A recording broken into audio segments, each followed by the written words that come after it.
And one of the reasons people are worried about the missing girls phenomenon is not just that there's going to be roughly 20% of men in 2030 who fail to marry, but rather that the subset of the population that fails to marry are going to be men who are of lower status, of lower means, and those men are going to be those who are least able to care for themselves when they get older.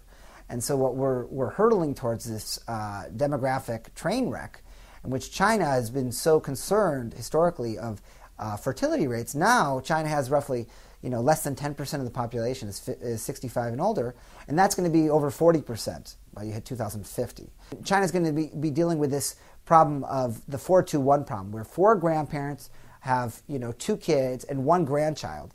And so one of the reasons this missing girls phenomenon happens is that people are anticipating a world in which there's much fewer working age people taking care of the elderly, and no one wants to be the couple that doesn't have a son. No one wants to be the people that are relying on the state.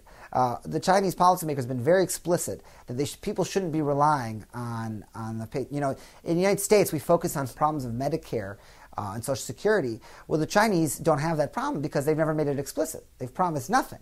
It doesn't mean they're not going to have the problems. In fact, they're going to have the problems, and much worse in terms of the magnitude.